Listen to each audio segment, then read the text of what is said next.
Good evening, everyone. Thank you for being here. My name is Rod Cookrow, and I am chairman this year of Agenda Alexandria. Thank you for attending our October meeting. We have a good turnout here, and I think we probably have a good turnout online as well. Before we begin, because there's still some people checking in, I have some housekeeping items to take care of.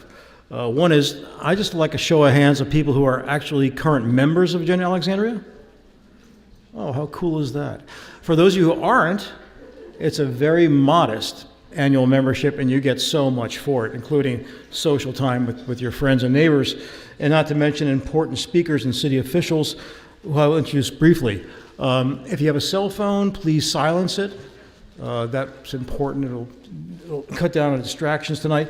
I need to thank the people who primarily fund us. I mean, obviously there are people, like a lot of you, pay an annual membership fee, but we have some significant sponsors who support us with more money than certainly I do. Simpson Development, McInerney Associates, and the Zebra newspaper, as well as Marion Moon, Dottie and Val Hawkins, Lyndon Steve App, Chris Lewis, who used to be on our board, Ricardo Alfaro, and Milagros Mateo. And we have about 30 sustaining members who contribute $250 a year to help us out. The newest person is Frank Fannin, and Frank is a former board member, also a former member of City Council, Frank. And we also have our former mayor here, Allison Silberberg. Allison, just wave to everybody and say hi. Another new sustaining member is Bill Rossello. Bill, where are you? There's Bill. Thank you. These programs are not free. The city owns the building, but we pay them to use it. We pay our students from Alexandria City High School. We pay our sound engineer. We have a staff. We have a liquor license to have to pay for every month so you can enjoy wine before and if you want to. So it's about $1,000 a month to put on one of these programs. We do not want to have to go to what we did during the pandemic, which is all virtual, because you lose the sense of community and personal attention and contact that you have at live programs. So if you can find it in your heart to become a member, or encourage your neighbors to become members, that would be great, because we want to continue to be able to meet in person. We do have a contract this year to have every meeting into next year at this one location. We will not be going back to the Masonic Memorial. I happen to like this personally better. I think it's more intimate, and it's a historic structure that tells a lot about the city. In fact, for many years, the city used to have public discussions of public issues here in this room. So we're just doing what has always been done at the Lyceum. So let's begin. Tonight's program is about a very controversial issue facing the city right now. It's called Zoning for Housing, Housing for All. I think tonight's program is going to concentrate more on the zoning aspect of that proposal. The housing aspect will be sort of worked out next year, late 2024, when the city updates its master plan for housing. Some of you who are members may understand that before we do the monthly program, the previous week we have a podcast. It's called On the Agenda. Good name. And last week's podcast featured the housing director of the city, Helen McIlvain. And Helen laid out sort of the history behind why the city is doing this. And it started out with COG, the Council of Governments, sort of pushing local government members of COG to increase their housing supply over the next several decades to accommodate just job creation and population growth, being able to keep people closer to work where they live. If you haven't listened to it, it's on Spotify and Apple Music. You can access it through our website, and it's free. But this program tonight features 4 very important people who are involved in this discussion. And I will introduce them alphabetically. The first person is Roy Bird, who's on the end of the table. Roy is the chairman of a relatively new group in the city called the Citizens for Livable Alexandria. Roy is a veteran. He is the former president of the Clover College Park Civic Association, the former chairman of the Alexandria Federation of Civic Associations, and now he's taken on this new role to sort of advocate for a certain degree of skepticism, that may be polite, about the city's proposal on zoning for housing. Next up, we have Susan Cunningham. Susan is an Arlingtonian, so why is she here? She's here because those of you who've been reading about this entire housing issue for the last 6 months or a year may realize that in Arlington they passed something back in the spring called the missing middle proposal, which is very much like zoning for housing. It's meant to encourage more housing, and it does away with some aspects of single-family zoning. Well, Susan is a Democrat. She ran for the county board, a nomination to be on the county board ticket, and she won as an opponent of the missing middle. And by the way, she's a former housing executive, so she brings a lot to the conversation, and she'll update us on, I think, on also what's going on in Arlington, where a judge in Arlington has just ruled that the lawsuit against the county challenging the missing middle proposal can go to trial. Our next speaker is Stephen Koenig. Stephen's right here. Stephen is a member of the Planning Commission for many years and a former member of the Board of Zoning Appeals.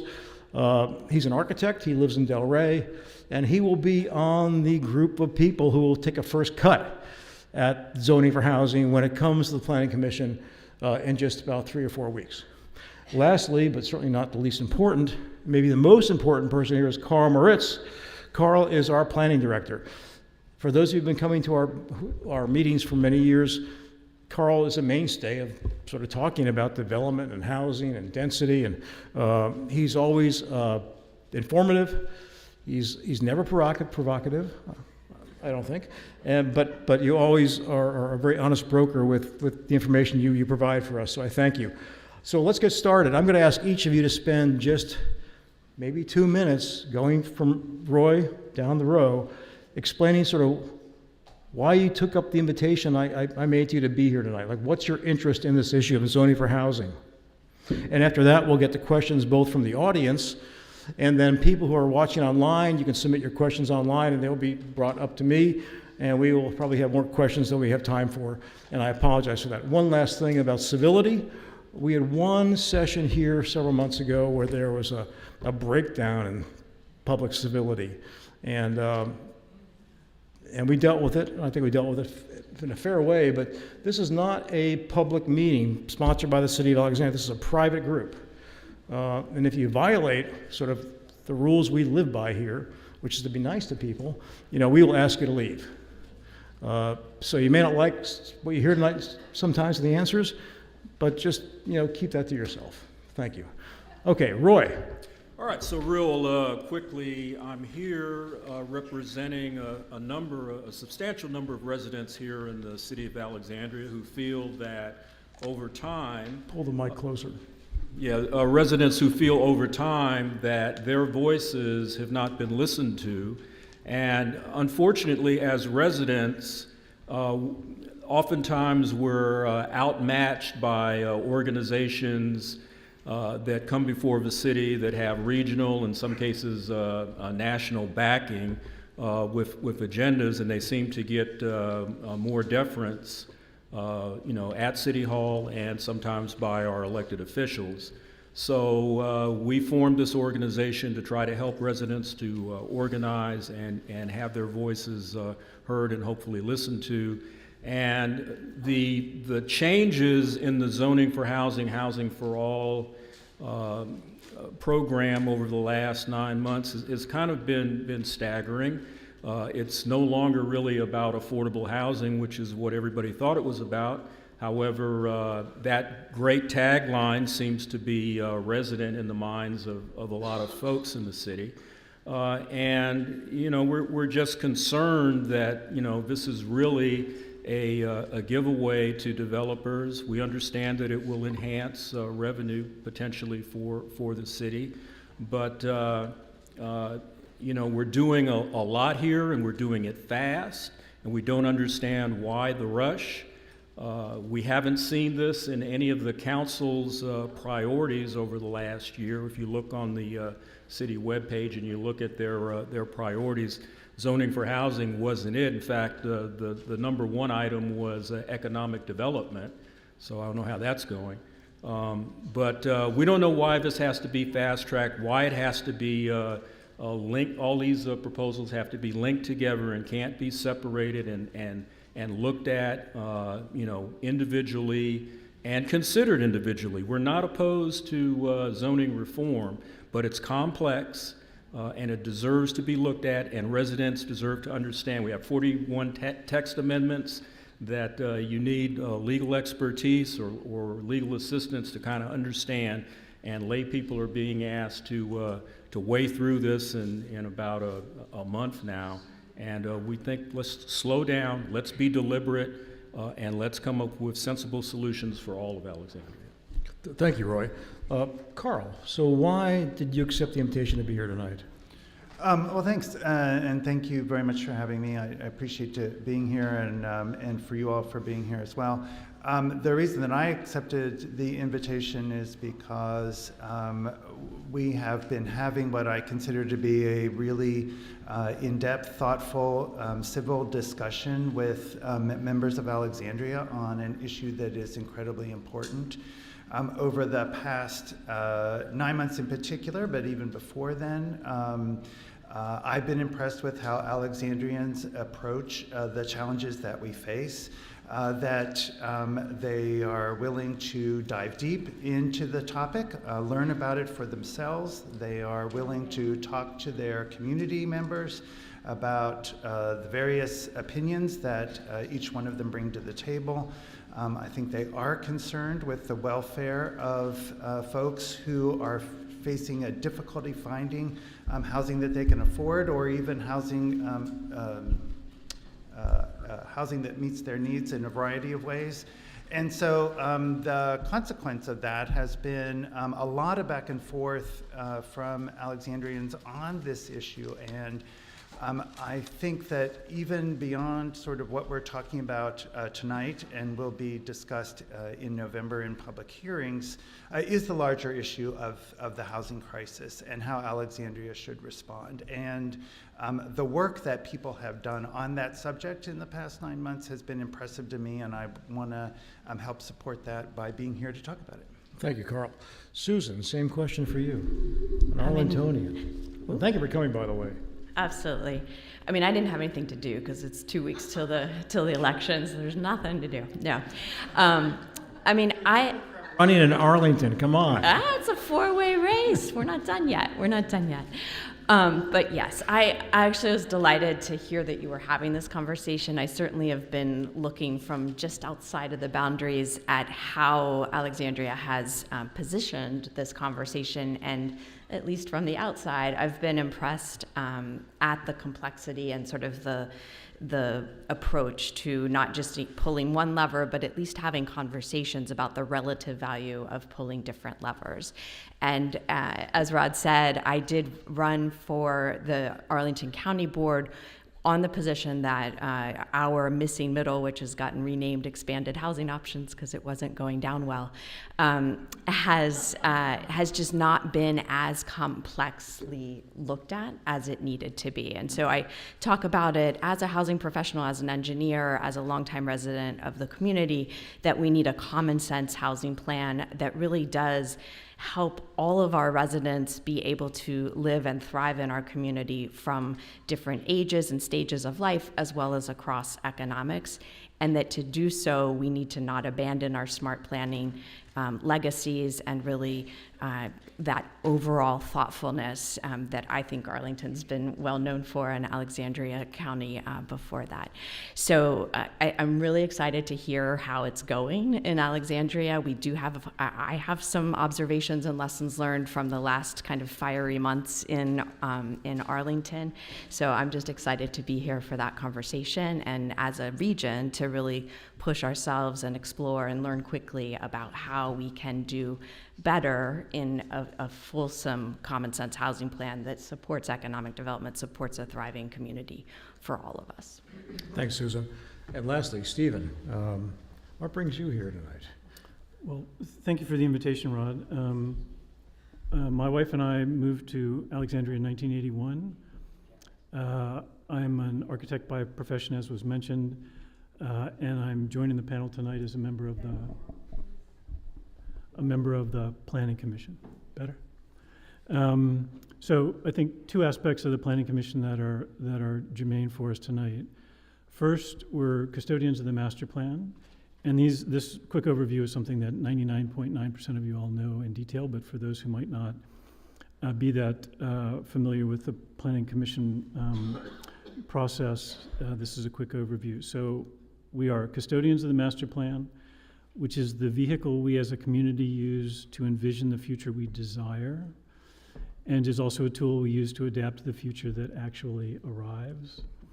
And though those two things are never quite the same, and in some cases it's hard to get them to resemble each other at all, but in my judgment, our ongoing civic collaboration to understand what is ahead of us is indispensable, and I consider myself very fortunate to participate in that civic conversation.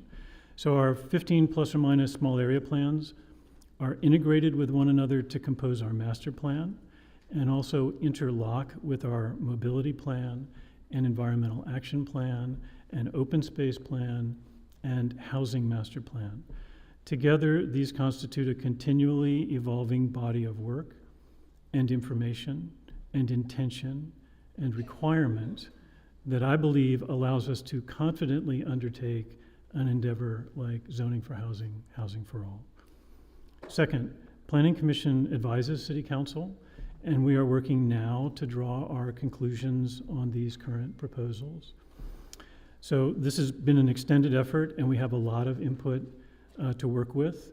There have been a broad array of public sessions that Carl and Nancy Williams and his other colleagues have led, a few of which I've been able to attend, that I found very productive in terms of actual conversations with residents in different parts of the city. There have been 2 City Council and Planning Commission joint sessions that have been very helpful for me to comprehend the work both of Director Moritz and his colleagues to generate these proposals and to understand the perspectives of our elected leaders.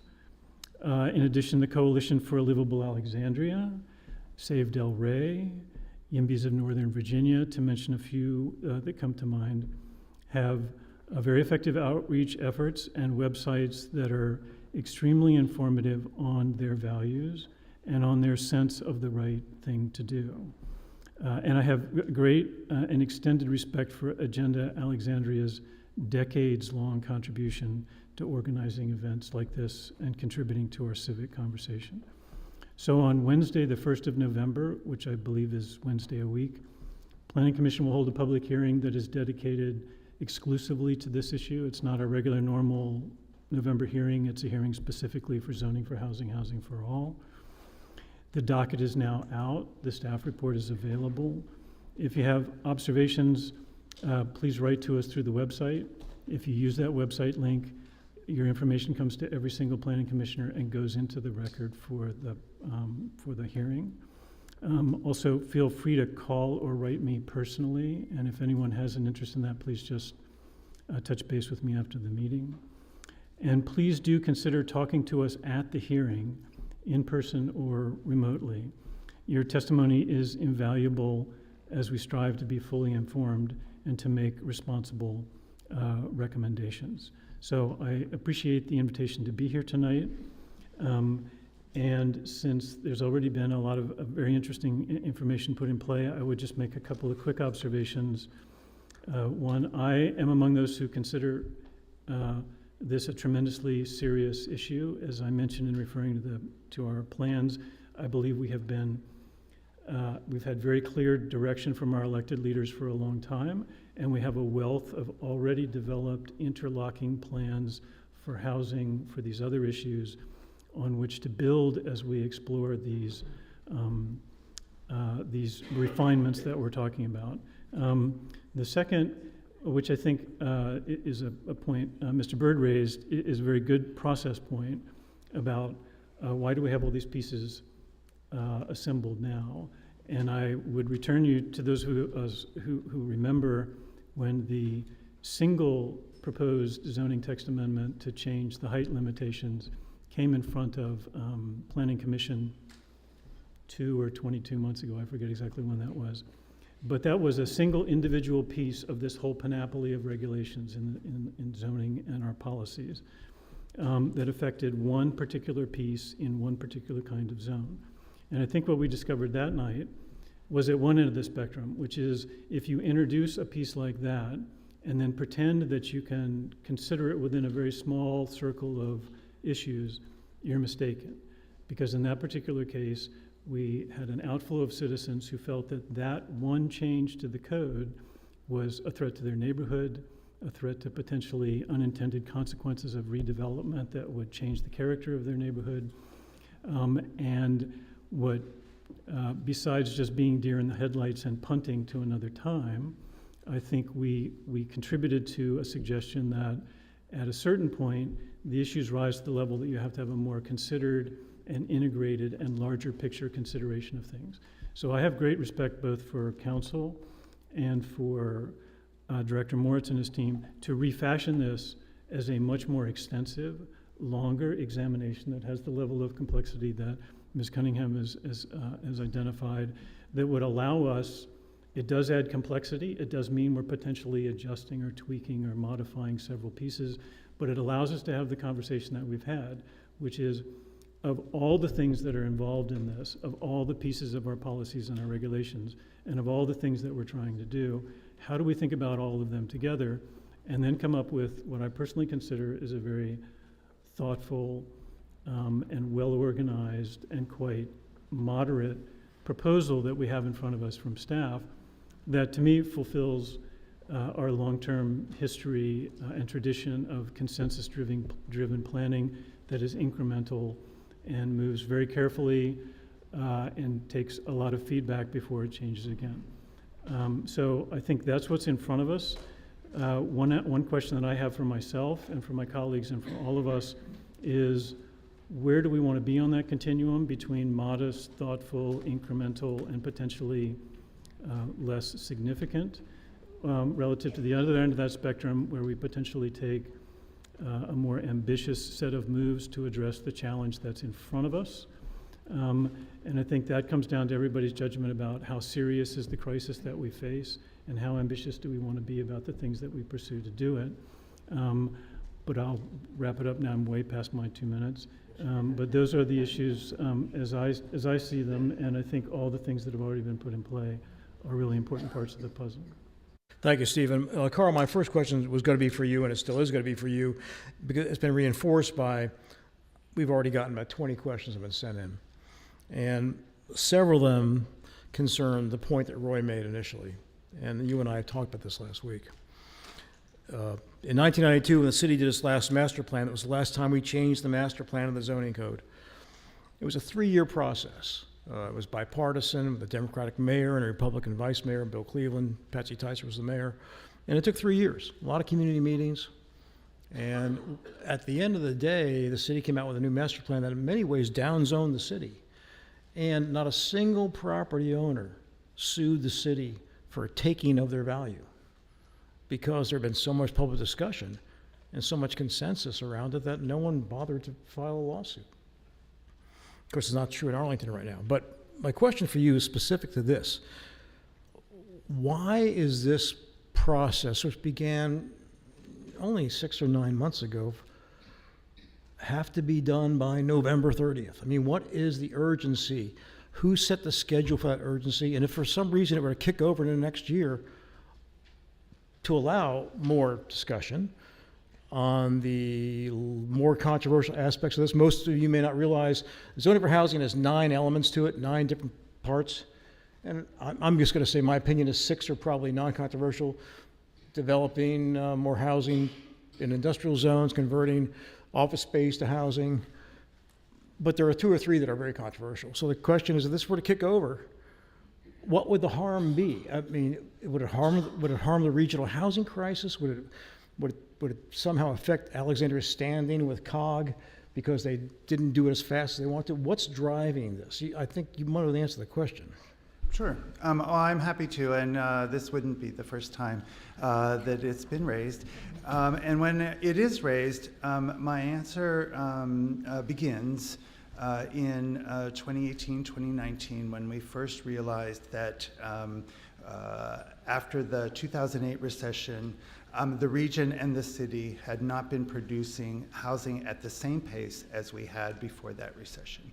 And each year that went by in that decade, we were falling farther and farther behind in meeting the demand for housing that our region is seeking. And a consequence of not meeting that demand are legion. Our housing prices were accelerating at a rapid pace, and many people are harmed when housing prices accelerate rapidly. You don't have to be somebody who's looking for a new home to be harmed by that. Many of you have talked about the fact that just staying in your home when it is rapidly accelerating in value has consequences for you as well. So in 2018, 2019, Alexandria came together with other jurisdictions in the region to examine this concern, to do analyses on a regional basis to see what the causes were and what the potential solutions might be. And a outcome of that was an agreement, and Alexandria was very much part of coming up with that agreement, that we should seek to increase the supply of housing, to do what we could to increase the pace that housing was being supplied. In 2019, we came to City Council and said, there's a list of 12 things we think we should do. It'll be a very familiar list to all of you because it's the same list that we're talking about right now, except that 3 of them got accomplished in the interim. But a funny thing happened between 2019 and today, and that was a pandemic that interrupted our progress on this crisis. And I think it's accurate to call it a crisis. And the problem potentially with the COVID interruption was that it didn't help the housing crisis at all. In fact, it made it considerably worse. And people who were vulnerable to the housing price increases in 2019 were even more vulnerable in 2020 and 2021. And so when we come to 2023 and we still have not made progress on more than 3 of the 12 items, then I think that suggests that an additional delay is not really warranted. And I would also say, and maybe we'll get to it more in, when staff was looking at what we would, yeah. Excuse me, I wasn't talking about delay. I think the city since 2012 has built 11,000 units of housing. And my question to you was, why does this have to be done? Because this is the question on a lot of people's minds who are critics. Why does it have to be done by November 30th? Why can't it play out through a normal course of civic discourse that resolves problems to the point where there is consensus and there's not a potential lawsuit as is now facing Arlington County? I mean, what's driving this November 30th deadline? I would say that, again, we have a crisis that we're trying to address. And secondly, that we are not just starting the discussion in March of 2023. We started this discussion in 2019. And in many ways, we started this discussion a long time earlier. And so the set of recommendations that staff put together, that we put together, we felt were calibrated to be something that we could discuss, explore, and come to a decision on in this year. And so that's why we think it's appropriate to stay to that schedule. And if it were to slip to next year, would there be any significant deleterious effect on housing creation? I feel that when we bring a public policy discussion forward with a time frame, we have to evaluate a delay on what is it going to accomplish. What comments have we not heard? What questions have we not yet answered? What issues have not yet been explored?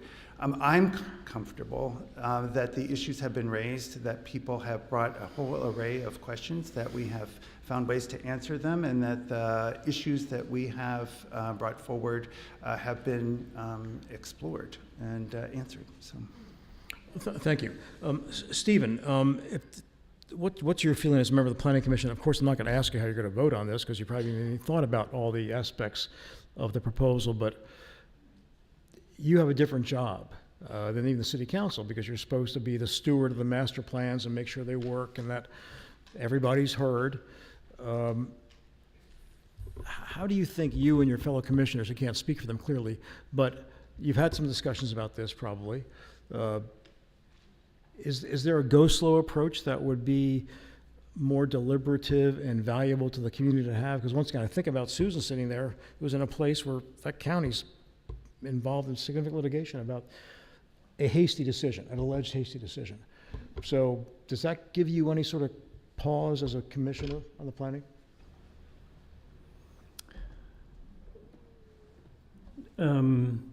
So I would say a couple things about that. The question of the risk of litigation, there are a couple of things there. One is that's one of the many things that I'm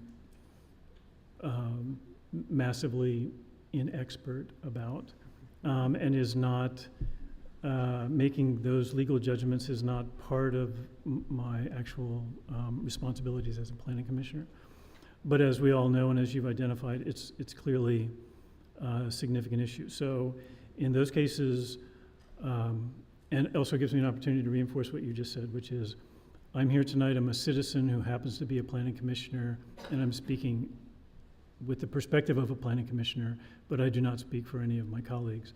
And I never predict what we're going to do, because half the time I don't know what I'm going to do until I've had a chance to hear the last thing that one of my colleagues says, or the last thing that one of you all says when you come to talk to us. I would, in this case, literally just pick up on the comments that Director Moritz just made. Again, these are things you all are familiar with. There are literally dozens of planning and thinking and evaluating missions and tasks that are ongoing throughout the city at any given moment. If you all watch council's deliberation of how to put the interdepartmental work plan together every year, it's literally small area plans, regulation changes, green building policy update. Every department has initiatives. So what I've observed over the years with Director Morris's work is that there's a tremendous amount of effort and responsibility to balance all those resources. So when you come down to something that sounds relatively simple, like why not just take a couple more months or another month or whatever it might be, I think the questions that are in play here are that what would we be able to do with that additional time that we haven't already done? Not to mention what is going to be the cost of taking that additional time. Not to mention my personal take, for what it's worth, is that everything we need to know to make a thoughtful and responsible recommendation as Planning Commission to Council is in front of us now. I think the work that's been done by staff over the last 9 months, we probably, as Rod mentioned, won't talk about Housing for All a whole lot tonight, but both the Zoning for Housing and the Housing for All are sort of massive efforts in their own right. They're interlocked, they're very complex. We have a tremendous amount of new information available to us on the Housing for All side that literally wasn't there before. That's been incredibly informative to me as an individual planning commissioner. And we have all the thorough work that we always get from staff about formulating these proposals. And I guess where the rub comes then is the question that's really for you all as well, of has the interaction and the conversation and the opportunity to interact on this available to citizens and residents in the city been adequate for this issue? And from my perspective as a recipient of that input, my answer is yes. I've had lots of conversations with individual citizens. As I mentioned, there are well-organized citizen groups that have been playing into this. I have a lot of different perspectives to work with. I have a lot of information that I've been doing my best to master as we go along. And I personally don't feel that another couple of public meetings is necessarily going to add anything to that. And I guess I'd wrap that up by sort of turning the question around a little bit to be, what would you all consider necessary tasks to be undertaken, or information to be developed, or perspectives to be fleshed out that would happen in the course of a delay that we don't have in front of us now? Well, that's a good question for Roy, actually. I mean, Roy, your group was formed about, 2 or 3 months ago. And you've got a very robust website. You've got a lot of people who have signed up. I know you have yard signs out now. So Stephen Kenning's making the point that, what don't you know now that you would like to know from the city that would justify them sort of taking a slower approach to this?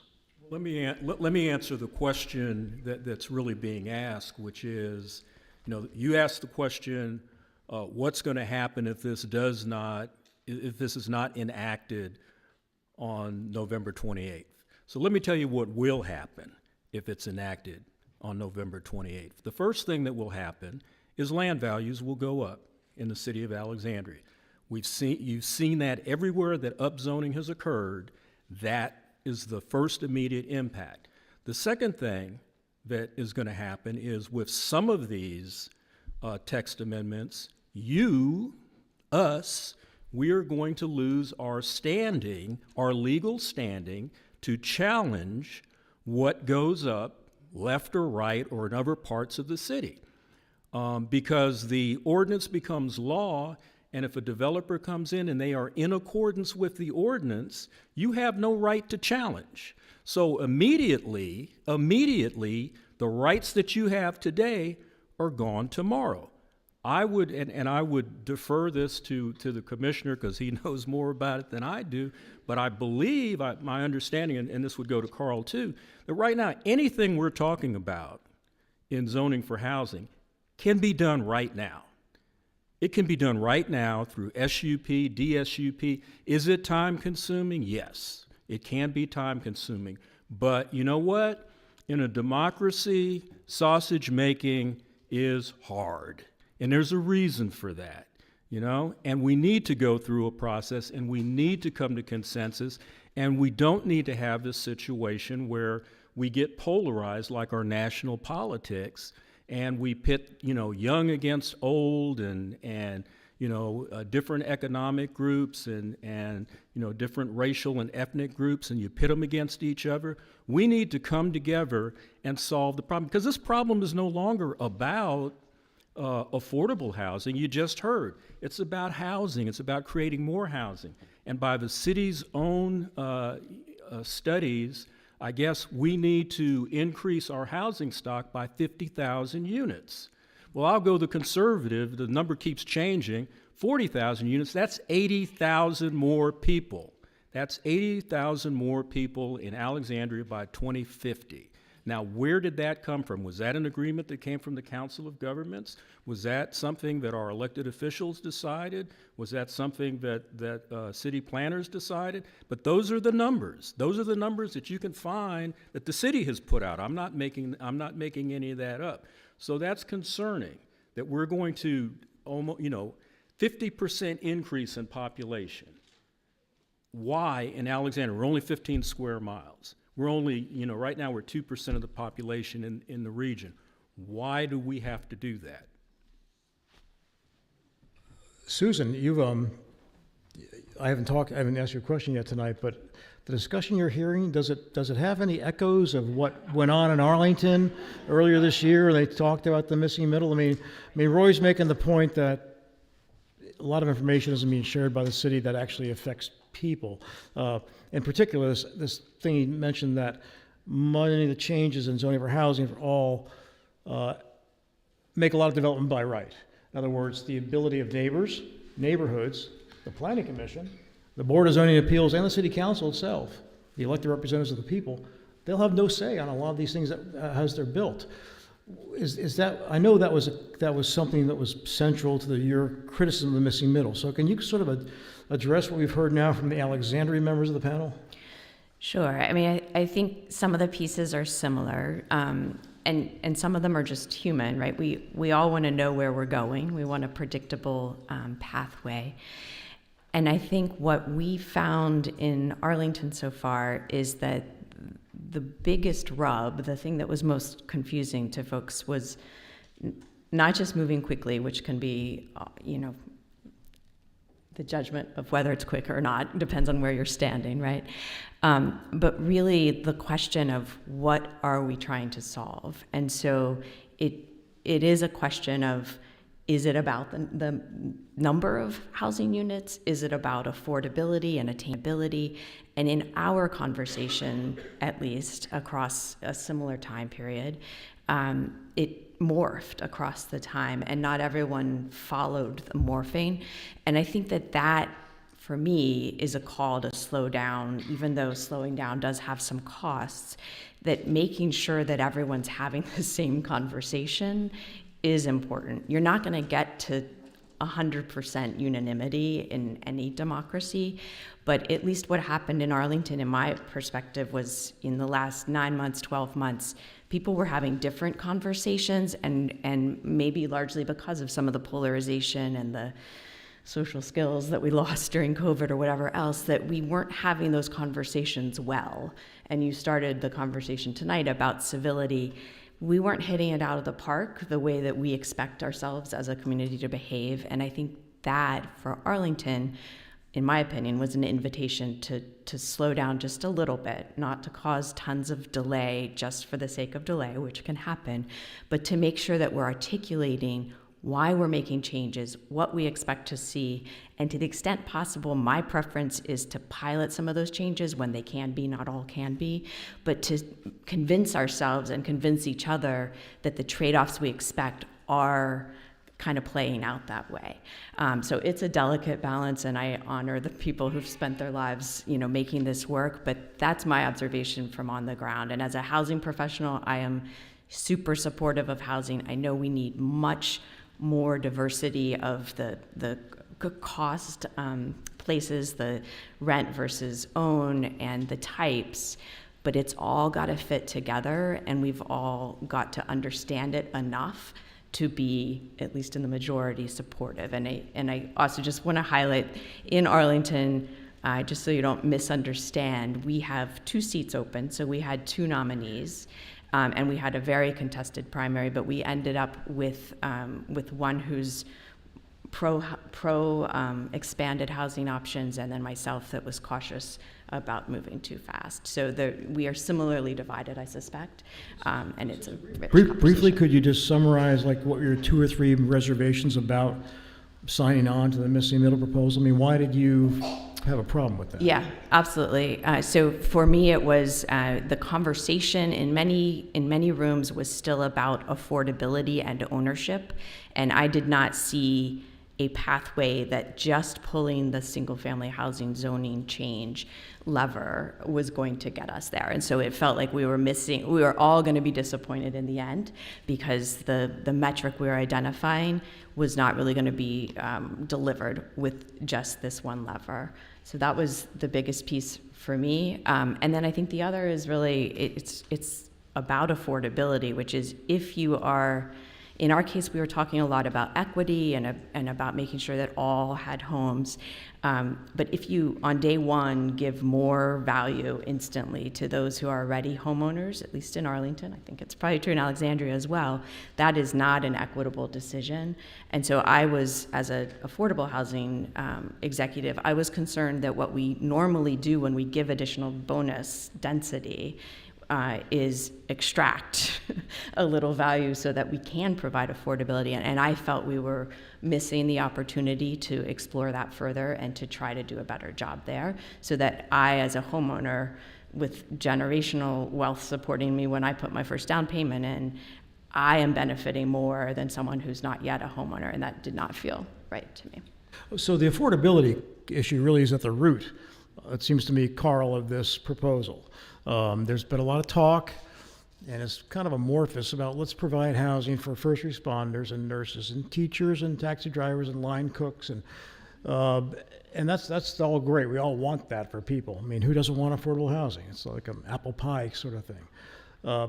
But there's nothing in the proposal that I see on the city's website that actually talks about how to make housing affordable for those particular types of individuals. Let's say a recent college graduate, someone just out of graduate school, or the first firefighter. That's really not addressed. And I guess my question for you is, what happened to that? I mean, when I interviewed Helen McElvey, the housing director, last week for our podcast, she made the the firm statement that no developer, market rate developer, is going to build affordable housing.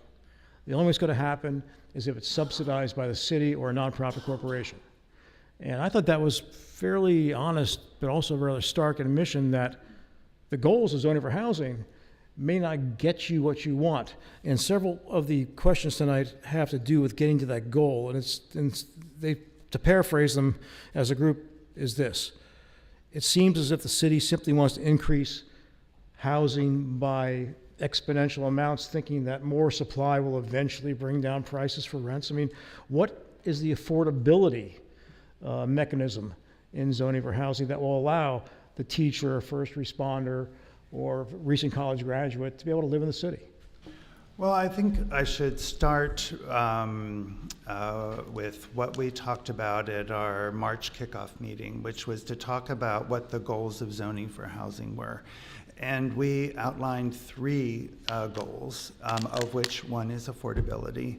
And we echoed, and I'll talk about all three in a second, but we echoed that at virtually every meeting that we had. And we also assessed each one of our recommendations on how they met one of those three goals. So it was affordability, accessibility, and Lord, now I can't remember the third A. Thank you, Stephen. And so one of the issues, of course, is that we need to have specific housing units that are affordable to a certain population, our lower income households. That was the affordability aspect. And there are recommendations that are specifically addressed, specifically address affordability. There was the second, which was accessibility, and part of that had to do with providing different options, an expanded set of options of housing for Alexandrians. You know, right now, the vast majority of housing units that are built are multifamily buildings, the large apartment buildings primarily, and our desire to see alternatives to that, different kinds of buildings being built, as well as access to neighborhoods that people have just not had the opportunity to have access to because they have been priced out. So there are a range of things in zoning for housing because we had a range of goals that we wanted to address, including an overall increase in the supply of housing that's being built. Part of having an option is having a unit that is actually for sale or for rent when you are ready to rent or to buy. So as I say that because we said at the beginning that we expect people to pluck one of the goals, affordability, and assess each of the 9 initiatives on that basis. And we cautioned them against that because we said we are not explicitly going to address affordability in each of the 9. So for example, the residential multifamily zoning initiative, which seeks to clarify where this affordable housing tool can be applied in Alexandria, is directly for affordability. Another option, the single family zoning one, it increases accessibility because it provides additional access to neighborhoods that currently are off limits to folks because of pricing, and also because there isn't a diversity of housing types in those neighborhoods. So those are just 2 examples. I did want to, since I have the microphone, just mention Roy was pointing out that none of the, his point was that the zoning for housing doesn't provide a right that is not currently allowed. You just have to go through an SUP to get it. And that's not technically the case. Right now in the single family zones, there is no path to getting approval for more than 1 unit on your lot. It's only through zoning for housing that you would be able to gain that right. So Roy, the very last thing that Carl said is something I know that your group, the CLA, is most concerned about, which is putting more than 1 unit on properties that are just zoned for single-family housing. What's your problem with that?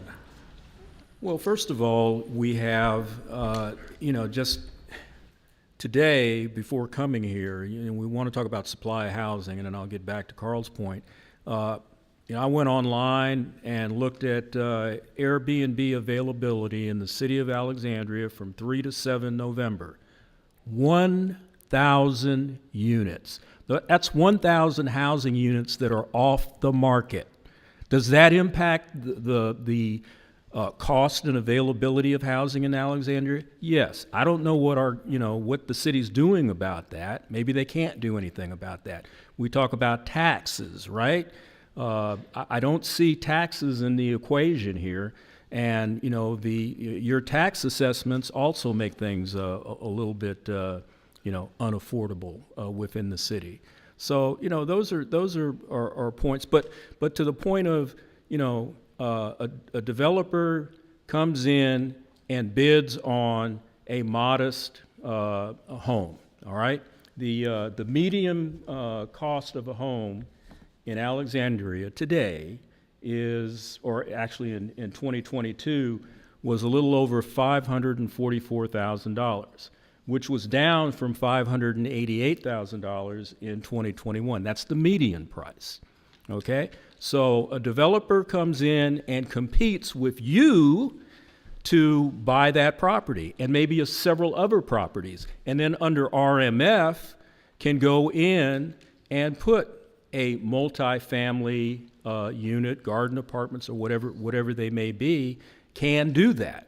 Okay, is that not true under RMF that they could do that? If I own 4 properties and I want to redevelop that, can I do that under RMF? No, the RMF zone would be limited to areas that are already zoned for medium and high-density development, which would not be a single-family. Except in my neighborhood, which just happens to be adjacent to Duke Street, under this proposal, because it's then a transit corridor, and depending on what the width of that is, and I think a half mile is what we're looking at now. So that would basically mean from Duke Street to Janey's, or Duke Street in some instances to Seminary, all of that would be open for RMF.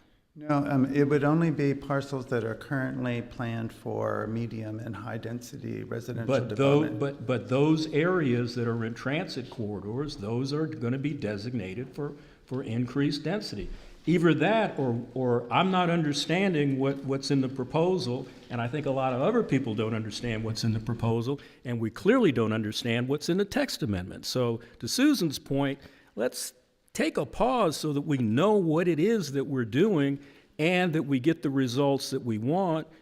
Right now, we have. Actually, I like the point because I'm a believer in that. What is the problem we're trying to solve? This is a solution looking for a problem, because it's no longer about affordable housing. It's about just housing stock, which is primarily market rate housing. Developers are out to make profit. This trickle-down theory that if you create, if you have more,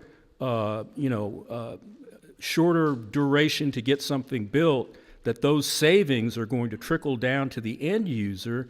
Well, good luck with that. What happens if the developer says, hey, I'm going to increase my profit margin? That's a good deal, So again, this is complex, all right? It is complex. And we need to take a pause and we need to figure out, first, what is the problem we're trying to solve, and does this really solve it? We're no longer having a conversation that we started in July when we formed this organization, which was how do we go about creating affordable housing in a sensible way in the city. That discussion has moved on. It's changed. And yet I know there are a lot of, particularly young folks in this city that still believe that it resonates. Zoning for housing is affordable housing. And they're going to be disappointed because that's not the case. Stephen, let me ask you a question, because you'll be...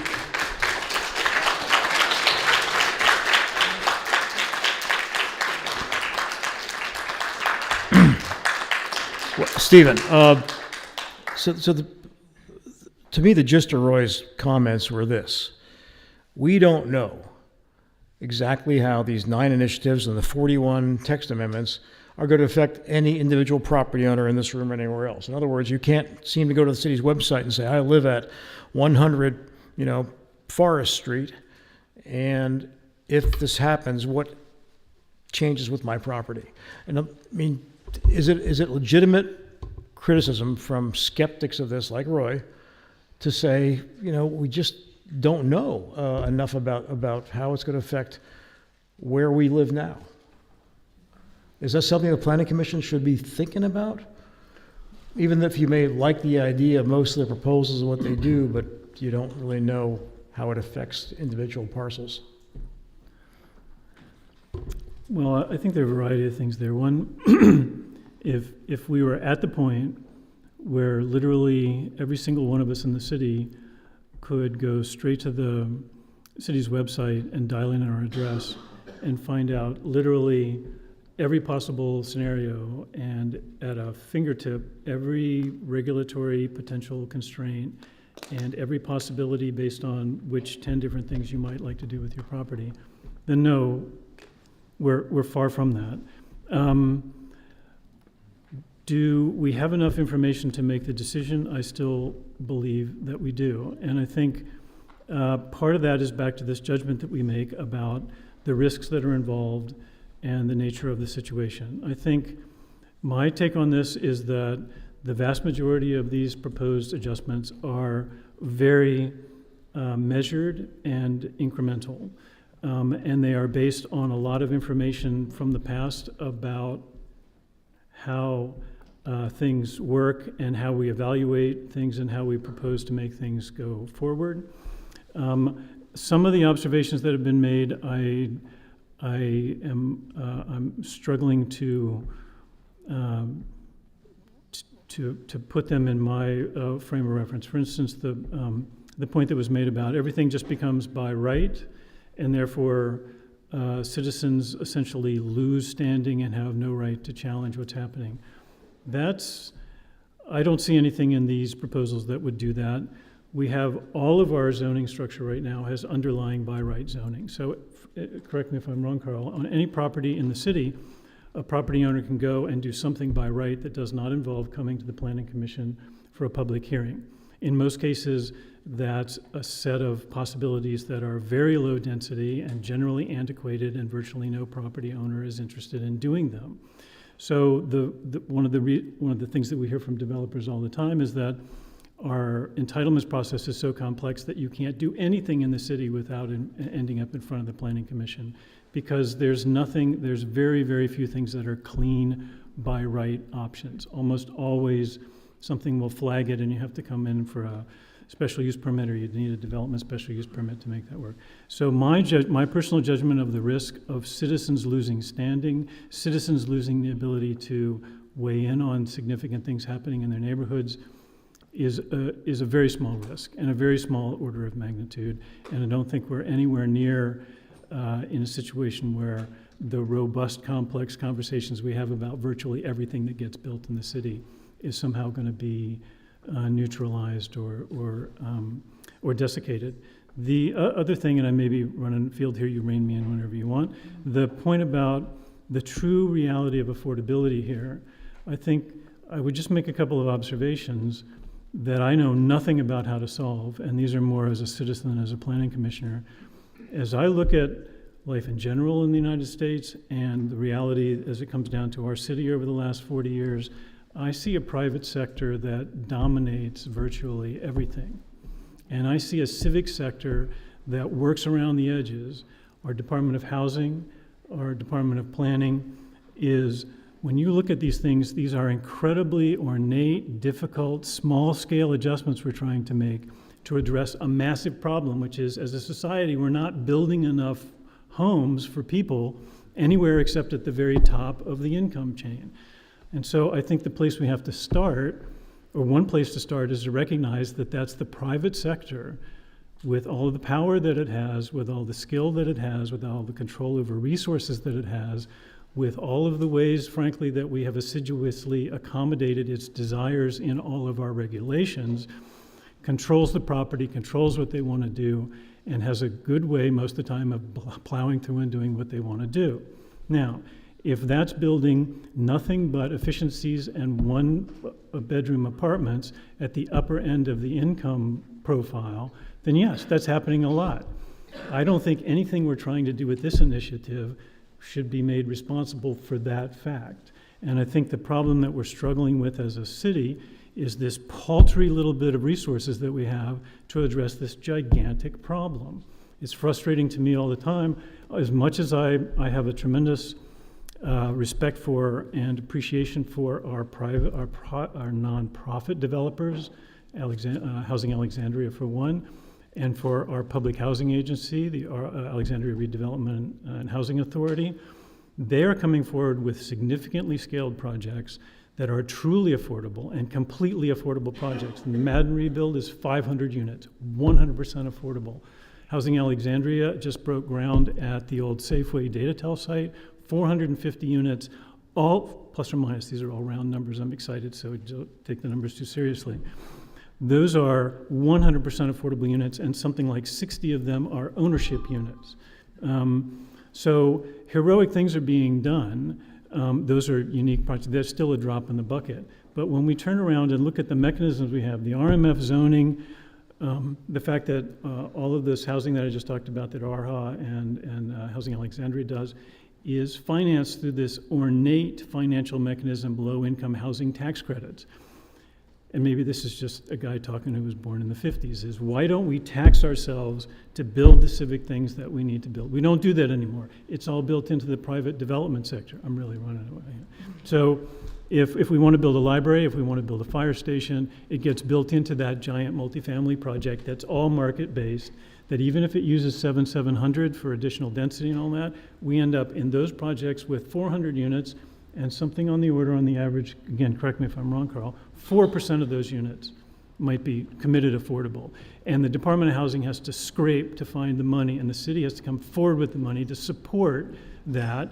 And so I started this, I used to call them rants, but this set of comments is the private sector, in my judgment, is failing us.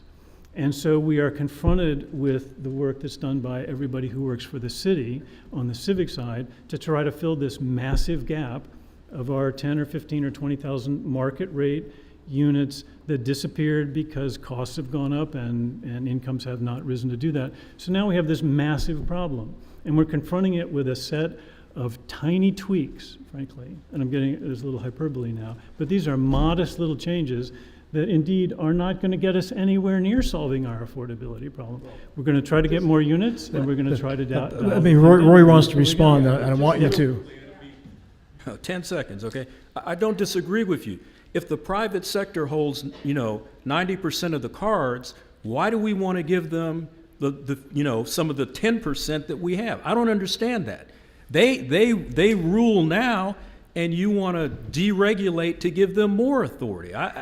We know how they're going to behave. I don't get it. So, Susan, I wanted to ask you this dynamic that Stephen so eloquently talked about in the city is something that was in this conversation that led to the missing middle being passed. And as long as I'm on that topic, I can't help but ask you this.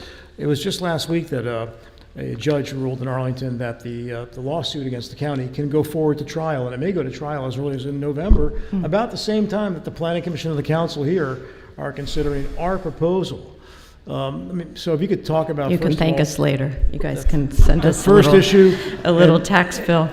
Yeah, two things before we go to the litigation risk, just to bring some of this tension to life. Again, in Arlington, we did not do this whole suite of changes just yet. The only one that we have moved is the by right zoning. We have eliminated single-family housing zoning, and now every parcel can have either 4 or 6 units by right. And I would just emphasize, kind of starting with the Airbnb comment and also going to the private sector is not going to save us comment. Part of what's been really challenging in Arlington is you don't know how it's going to play out, and we did put some caps in place so that we have time to figure out how it's playing out.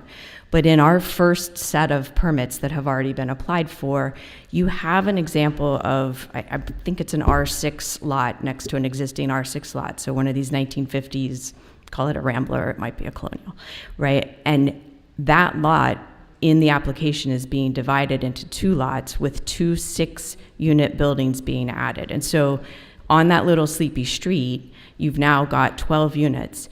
That might be more housing, and that's got some benefits to it, but the overwhelming likelihood is that those 12 units will be rental. They will be luxury rental initially, right? They'll be brand new and they'll be rental, and a realtor who does all the math will tell you that they'll be rental for at least 15, 20, maybe 40 years because they'll be a cash cow.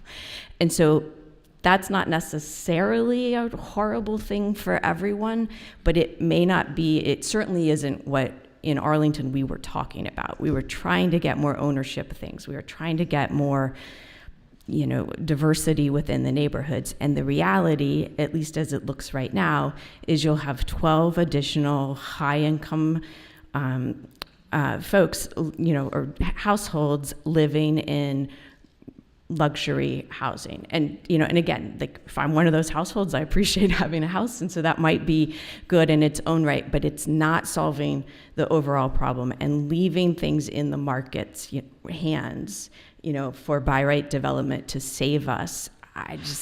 It's not going to work, right? So if you got to make the markets work for you, and I think it's much more complex than just giving away the farm and saying we hope that you build affordable things for us, because it's not what the market does well. So that it just brings it to life, I think. Okay, and then the other question was the lawsuit. Yeah, so I think for me, it's an indication of the conversation not going well, of the understanding not being complete, and trust being broken, essentially. The fact that there is litigation proposed and that it's going forward. The basis of that is largely about moving too fast in the case of Arlington County, and an allegation that the right studies were not completed, that the infrastructure impacts were not assessed. I don't think they're exactly the same issues that you would have here, because I think you've learned from some of the things that we did. But just the existence of that litigation, it's not fun. It's not fun for anybody in the county. It will be expensive for residents, for the county. It's a huge distraction. And again, for what? What are we getting? And are we really moving towards more affordability and solving the ultimate challenges that we're trying to solve? Or is this a distraction that could be better managed another way? Thanks, Susan. This question, we have several questions that probably are best asked of both Carl and Stephen. And they have to do with the fact that in the text amendments, there are instances where the current parking requirements for housing are reduced. And most of the people asking questions are not happy about that because of parking problems in their own neighborhood. And several people made the contention that, I can't take a scooter or bicycle at my age. And, this is about zoning for housing. So how is there this parking issue that's become intertwined with the changes in zoning? Why is that? Well, I think it would be, it's responsible for me to address one other thing before we get to that, which is the extent to which what we're doing would represent some kind of windfall or great increase in value to a property owner or to a developer. I think we heard that concern being addressed, and that was something that we took very seriously when we were developing our proposal. One of the differences between Alexandria and Arlington and even Fairfax County is the amount of development you're allowed to put on your single-family property is actually considerably less than what you can build elsewhere. And one of the, so we have not had the pace of tear downs and replacements with even larger, we have not had the same pace as our neighboring jurisdictions, which has been, it is even more remarkable across our borders. And the reason is because, for example, the height limit in Fairfax and Arlington is 35 feet, and ours has been 25 feet for many years. And only recently went to 30. So we also have a restriction on floor area that they do not have in our neighboring jurisdictions, the amount of development that you can build. And so when we were looking at this proposal, we said we're not going to change the amount of square footage that you can put on your property, which, because of past decisions, is less than it is elsewhere. We had an economist study whether or not that was going to generate a rapid increase in value in the properties. And the result came back, no, it wasn't. It was actually not that lucrative for a developer to do multiple units on a single family property. They weren't going to make tons of money that way. And so that is why, and I recommend the analysis, but it's a lot to wade through. So we did put up a summary, an executive summary, a 2-pager, so that it's a little easier to get through for folks to take a look at, because I do think it's a worry that we all had, and that's why we calibrated the recommendation that we did. So you asked me about parking, and I want to also just point out that yes, we are recommending a significant reduction in the amount of required parking. That won't necessarily be what people build, but it will be a reduction in what they are required to build. And this comes from analysis that we have done over the past 5 to 7 years, really tracking car ownership, the method that people use to go to commute, but also for other things. And the trends are down. So you and I may not know people that have fewer cars, but the statistics are that overall in Alexandria, car ownership is down, vehicle miles traveled in a car is significantly down. I think all of you have probably heard that bus ridership is way up. Alexandria is probably leading the country in the return to transit usage. And it's free. And it's free, which it's still, that's one of the things, that's a public policy choice we made in order to have people make the choice to use transit. And so our recommendation is based on that analysis. We have applied it in the past to multifamily development, and we are now taking that same analysis and saying it makes sense for the development we're proposing under zoning for housing. Stephen, historically, what has the Planning Commission been doing in recent years with regard to requests for reductions in parking requirements from developers? Have you been approving those? Or? Well, I think the trend that Carl identified, we've certainly seen that. It's been a purposeful reexamination of parking, and it has led to both a consistent reduction in the required amounts of parking, and has led us to consider the possibility that in some cases there may be no minimum requirement. And I think that came from the fact that on the commercial side and the multifamily side, it was also an affordability issue, that if you are building 2 spaces per unit instead of 1 space per unit, then if that's an underground garage and we're talking about $50,000 per space, every single dollar that's going into an unnecessary parking space underground is a dollar that's not going into the parks or undergrounding the utilities. So I think one of the reasons that that's been successful is that the private sector has essentially engaged and concurred in that, and even their own projections for most of these developments concur with what Carl is finding, which is they just don't need to park the projects as highly as they used to be as profitable in the marketplace as they want to be. So I think we've all viewed that as a success story. And the staff and I think the Planning Commission have been diligent about keeping up with that and gradually tweaking and refining those requirements, just as we're proposing to do now. And I'd also connect it back to our master plan and our overall intentions as a community. The master plan incorporates the mobility plan, which is our transportation master plan, which has been looking continuously and completely in great detail at how we move ourselves around the city. And we have clear policy direction from the council on down for years now that we are looking to get multimodal and we are looking to get single occupancy vehicle miles traveled down. And for those of us who grew up with our cars and don't know how to live without them, I don't feel completely, and I'm in that category, I don't feel threatened yet. I feel excited about the fact that we are finding a way to put more public resources into ways to move more people more efficiently. And the concomitant of that should be that as we go along, single-use vehicle parking and the massive amount of public property in our 15 square miles that is dedicated to taking care of our machines and accommodating them is something that we are purposefully trying to dial down. And my point is, in a way that is measured and thoughtful and goes forward and then stops and sees exactly how well it's working. And folks who are unhappy about it, we will have no trouble understanding where the pinch point is, and we have a long history of trying to relieve those pinch points while still generally making more progress as we go along.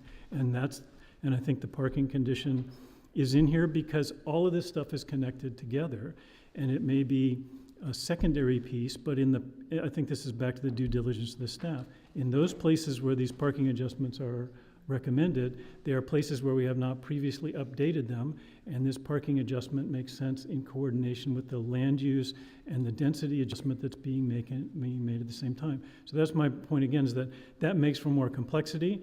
There are a lot of lines in these text amendments. Okay, I'm still cribbing off the 10-page piece I got in September at the City Council Planning Commission joint session. That 832-page thing where I'm supposed to read every line of code that we're changing, I will not be conversant with every line of that when I vote. No, I will never be conversant with every single line of that. Now, if I could just to respond, there is and you all obviously are free to make your judgment about my performance as a planning commissioner, but I will tell you that there are mass quantities of information, and there are points where realistically there are boundaries to your level of comprehension. There's boundaries to the amount of time that you have to comprehend things. And one of the things that I love about serving on the Planning Commission is that we're a variety of individuals with different expertise. So there are parts of the way things go forward that I examine down to the molecular level. And there are other things that I take just to a level where I feel confident that I understand what's being presented, that I understand what the staff has done, that I understand what my colleagues who understand that particular issue in more detail than I do are recommending and saying, and then I do my best to vote based on the information I can get.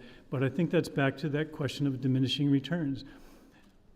If you want to wait until I've recognized every single one of those lines of code and made a clear decision about it, we'll never get there, and I would bet that there's a chance that other commissioners might not get there either. And to wait to that level would be to get to the 999th percentile of information that you simply don't need as a community. You do not need me as a planning commissioner to understand every single line of that code.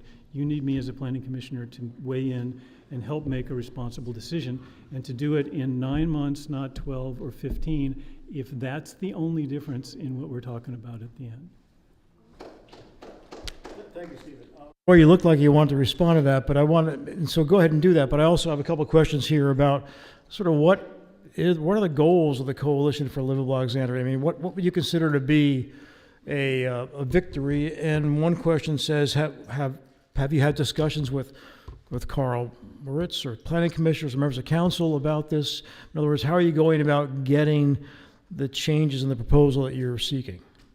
Well, I'll answer that, but quickly on the parking issue. So I encourage all of you, when you leave here tonight, to go online and look up some of the apartment complexes, some of the newer apartment complexes here in Alexandria that don't have parking for, all of the units. And guess what? They charge for it.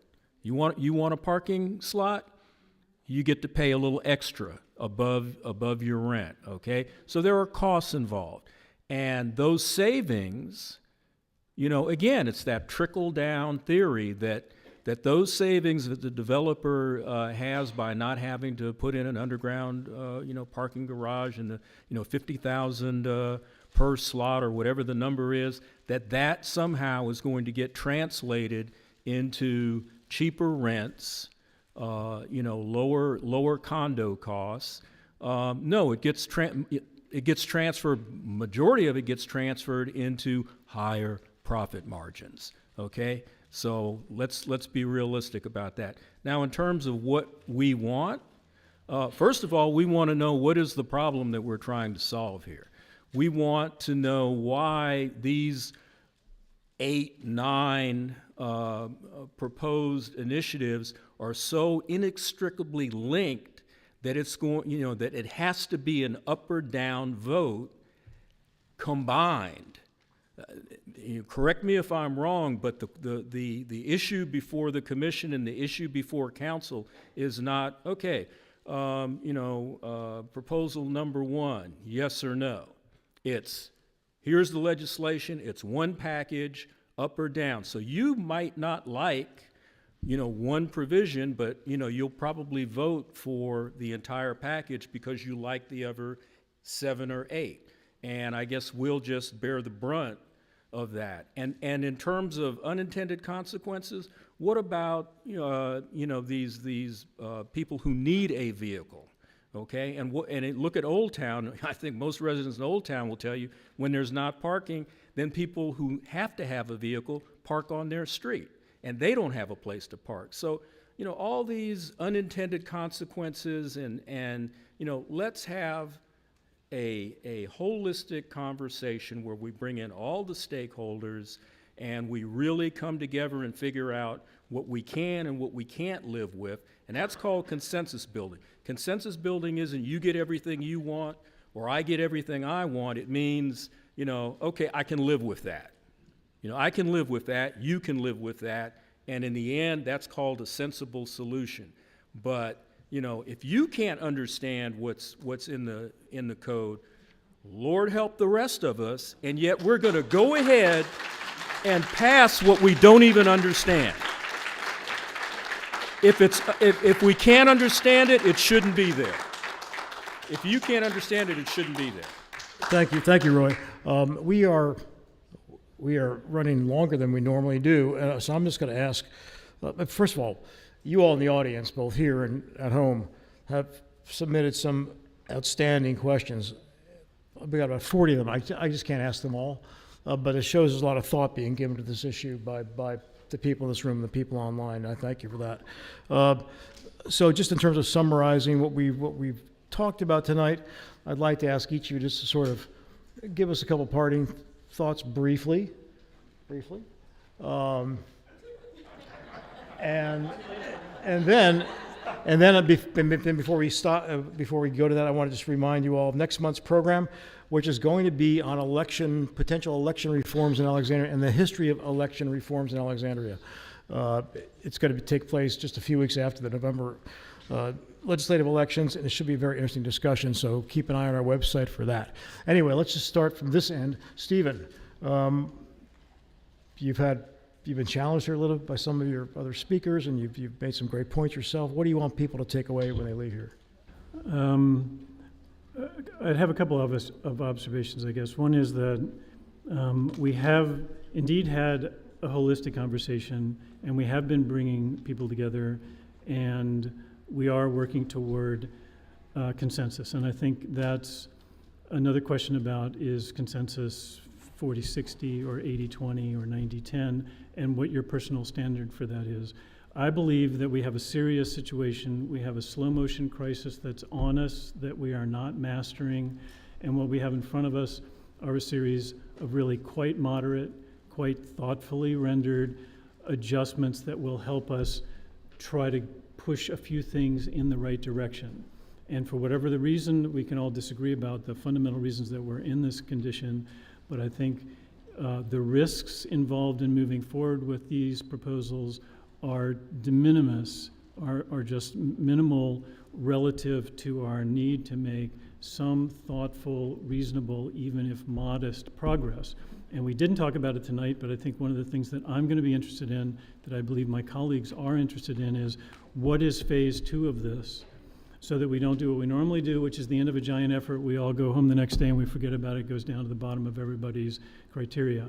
Some of these things that we are not pushing very far now, I think are worthy of greater exploration right now, to move them forward and to get them to and these are all things that are not in this proposal, to make sure we have energy behind those things, because my judgment is virtually everything that's in the proposal now is modest, thoughtful, carries very low risk, and is really no reason at all not to move ahead with it now and to see how it works and to keep going. So thank you all very much for the conversations. Thank you, Stephen. There's an audience here of people who came out to ask questions. Do you ever get to that? Well, that's what we've been doing for the past hour and a half. Can't write out a competent question on a little piece of paper. I'll be happy to talk to you about this after the meeting's over, okay? Thanks. Turned out physically to be here. And I've asked a lot of their questions. I have one question from the audience. Susan, Well, I think I would sum up by saying, the most important piece of any community conversation is having the conversation and knowing that you're talking to your neighbor and to your fellow humans. And it's hard when these are really passionate topics, but I think you guys have done a better job than some, and I hope that you will continue to do so, that not ascribing intent where it's not there, but really trying to understand where everyone is coming from and trying to find your way through these issues. So I think that question of tone and civility is just really, really important. We can't get to the right solutions if we don't start there. I think the work you guys have done and your planning team has done on transparency, on trying to articulate well the 9,000 pages into 2 and the infrastructure impacts, I think, support them and thank them for that work, even as you push and question about it. And then I think the last piece I would say is you don't always have to do all of it at once. So it certainly makes sense to look at it all at once and to make sure that you're moving in stages in the right direction. But you can move in phases, and that may be necessary, or you may need to move faster. But I think kind of being open to that possibility is really, really important as you move forward. And I'm excited to see how you guys do it better. And then we will up you again and do it better on our side, and we'll keep being good brothers and sisters. thank you, Susan. Carl, Thank you. Yes. I guess I will start where I began, which is also by recognizing that Alexandrians came together in forums like this one to express what your hopes were, your fears were, your concerns, your alternative thoughts. And what excites me as a planner is when we have a community meeting and the people stop just listening to me talk, but they turn to their neighbor, the person who also came, and start discussing about where they think these issues should head. I feel that among the things that came out of 2023 will be a engaged citizenry that's really thought through these issues and has lots of thoughts about where we should go next. I will also just say, because I think it's important, that I don't believe we have evolved our goals over time. We didn't start with one set of goals and work to others. I think we were very clear from the beginning that we had those 3 sets of goals that we were working toward, and that we were clear about how each of these proposals tried to address those. thank you, Carl. Roy, I want to start or finish and start by saying, we recognize that, Carl, your folks do a lot of work, and it's a lot of hard work. And we recognize that, the job of the commissioners and everything that they have to look at and what they do is complex. But, this is about, the residents here in the city having, choices and a real say in what the future of Alexandria is going to be like. And that means, some who want to see more rapid change, and it also means those who maybe don't want to see it with, risks that I don't know about. I've heard this evening that, we've looked at the risks, but throughout this 9 months, I don't think the public's heard what those risks are. They haven't been articulated, and we haven't heard what the mitigation for those risks are. So here are our concerns, which continue not to be addressed, or they're dismissed, or we're disparaged, right?